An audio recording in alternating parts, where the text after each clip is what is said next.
ओम शांति। आज की अव्यक्त मुरली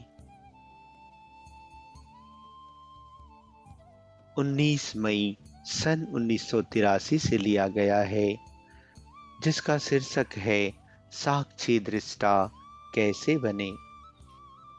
ट्रेनिंग करने वाली कुमारियों से अव्यक्त बाप दादा कहते, सभी अपने को बाप की राइट हैंड समझती हो ना।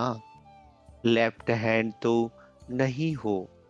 राइट हैंड एक हाथ को भी कहते हैं और दूसरा जो सेवा में सदा सहयोगी होते हैं उसको भी राइट हैंड कहा जाता है। तो सदा सेवा में सहयोगी बनने का दृढ़ संकल्प कर लिया है ना। वहां जाकर भूल तो नहीं जाएंगी। जो भी कारणे अकारणे सेवा में अभी नहीं निकल सकती, वह भी यही लक्ष्य रखना कि हमें सेवा में साथी बनना ही है। सदा हर संकल्प में सेवा समाई हो। जहाँ भी रहो वहाँ सदा अपने को पूज्य महान आत्मा समझकर चलना। ना आपकी दृष्टि किसी में जाए, ना और किसी की दृष्टि आप पर जाए। ऐसी पूज्य आत्मा समझकर चलना। पूज्य आत्मा की स्मृति में रहने वाली कुमारियों की तरफ किसी की भी ऐसी दृष्टि नहीं जा सकती है। सदा इस बात में अपने को सावधान रखना। कभी भी अपने को हल्की स्मृति में नहीं रखना। ब्रह्मा कुमारी तो बन गई, कभी ऐसे अलबेले नहीं बनना। अभी तो दादी बन गई, दीदी बन गई नहीं, यह तो कहने में भी आता है, लेकिन है श्रेष्ठ आत्मा, पूज्य आत्मा, शक्ति रूप आत्मा। शक्ति के ऊपर किसी की भी नजर नहीं जा सकती। अगर किसी की गई तो दिखाते हैं ना, वह भैंस बन गया। और भैंस जैसे काली होती है तो वह भैंस अर्थात काली आत्मा बन गई। और भैंस बुद्धि अर्थात मोटी बुद्धि हो जाएगी। अगर किसी की भी बुरी दृष्टि जाती है तो वह मोटी बुद्धि भैंस बुद्धि बन जाएगा। क्यों किसी की दृष्टि जाए, इसमें भी कमजोरी कुमारियों की कहेंगे। पांडवों की अपनी कमजोरी, कुमारियों की अपनी। इसलिए अपने को चेक करो।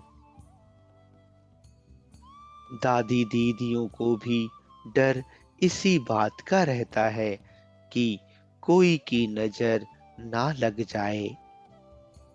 तो ऐसी पक्की हो ना, कभी भी किसी से प्रभावित नहीं होना। यह सेवाधारी बहुत अच्छा है। यह सेवा में अच्छा साथी मददगार है। नहीं, यह तो इतना करता है। नहीं, बाप कराता है।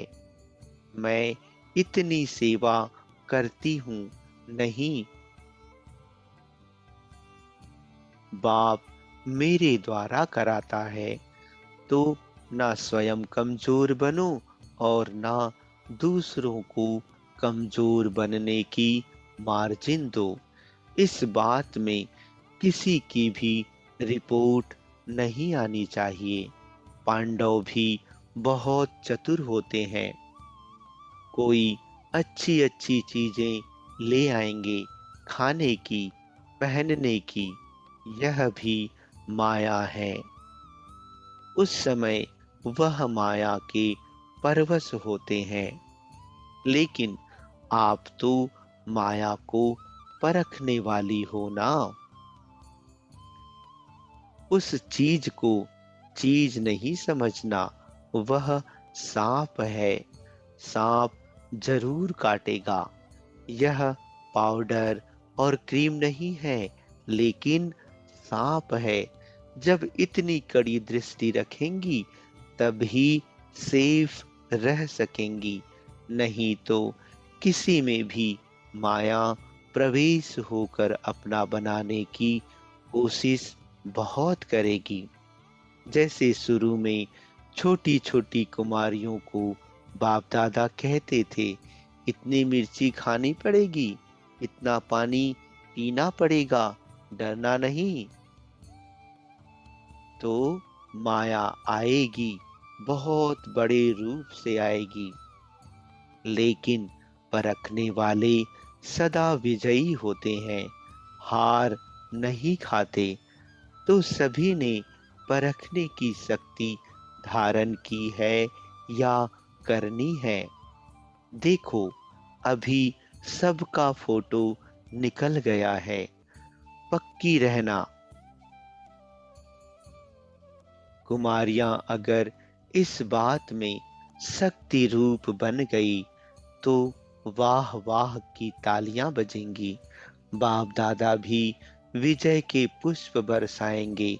अभी देखेंगे रिजल्ट। ऐसे अंगद के मुआफिक बनना, समय पर समझ आ जाना, यह भी तकदीरवान की निशानी है।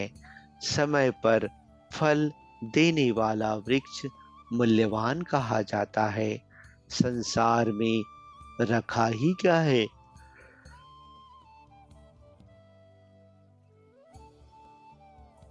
चिंता और दुख के सिवाय और कुछ भी नहीं है।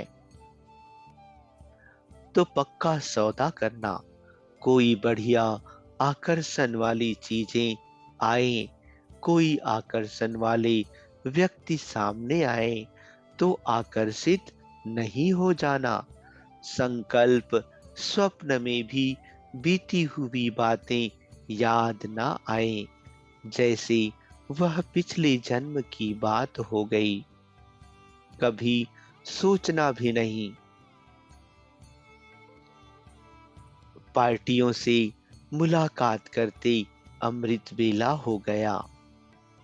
अव्यक्त बाप दादा कहते, देखो, दिन को रात, रात को दिन बना दिया। यही गोप गोपिकाओं का गायन है। महारास करते करते रात से दिन हो गया। यह आप सबका गायन है ना। सदा बाप के स्नेह में समाये हुए स्नेही आत्माएं होना। जितना बच्चे स्नेही हैं, उससे पदम गुना बाप स्नेही है। ऐसे अनुभव होता है ना। बस सेकंड में सोचो और बाबा हाजिर हो जाते। अच्छा, सेवाधारी है ना। सबसे क्विक सेवाधारी बाप हुआ ना। दूसरा दूसरा आने में देरी लाएगा, उठाएगा, उठेगा, तैयार होगा, चलेगा, तब पहुंचेगा। बाप तो सदा एवर रेडी है। जब बुलाओ सेकंड में भी कम टाइम पर पहुंच जाएगा। सभी की सेवा के लिए सदा हाजिर है, कभी तंग नहीं करते। देखो, अभी भी जितना समय बैठे उतना समय स्नेह में समाये हुए बैठे या थक गए। बाप दादा बच्चों को देख देख खुश होते हैं। बाप ने ठेका उठाया है कि सभी बच्चों को राजी करना है, तो अपना ठेका पूरा करेंगे ना। सदा हर एक बच्चा एक दो से प्रिय है, कोई अप्रिय हो नहीं सकता। बच्चे हैं बच्चे अप्रिय कैसे हो सकते? सब एक दो से आगे हैं।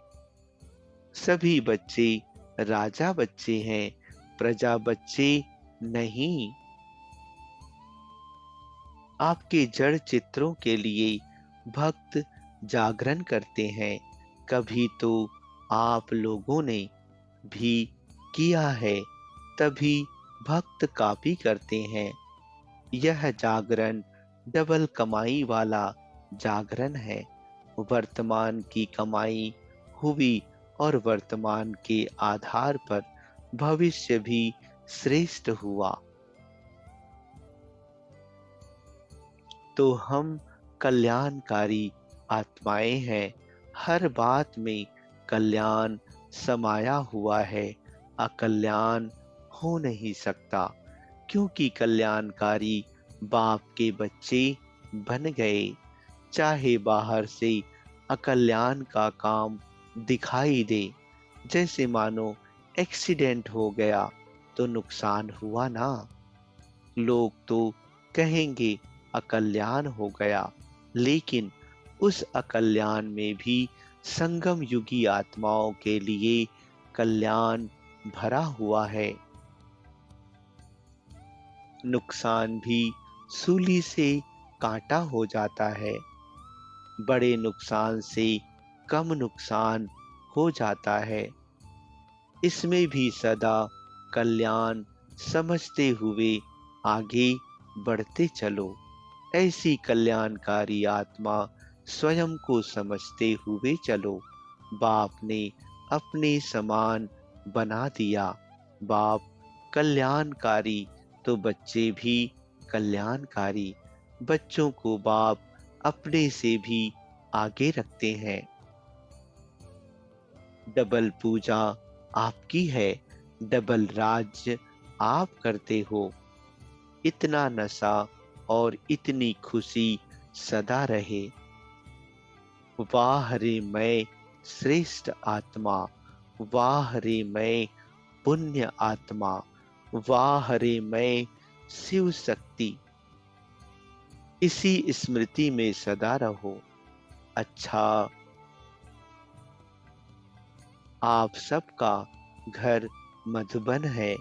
मधुबन घर से ही पास मिलेंगी परम धाम। घर में जाने की साकार रीति से मधुबन घर है और निराकारी दुनिया परम धाम है। मधुबन असली घर है, जहां आप लोग जा रहे हो।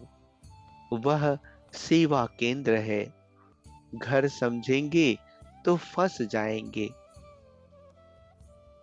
सेवा केंद्र समझेंगे तो न्यारे रहेंगे। जिन आत्माओं के प्रति निमित्त बनते हो, उनकी सेवा के संबंध से निमित्त हो। ब्लड कनेक्शन के संबंध से नहीं, सेवा का कनेक्शन है। सदा याद और सेवा में रहो, तो नष्टो मोहा सहज ही बन जाएंगे। अच्छा,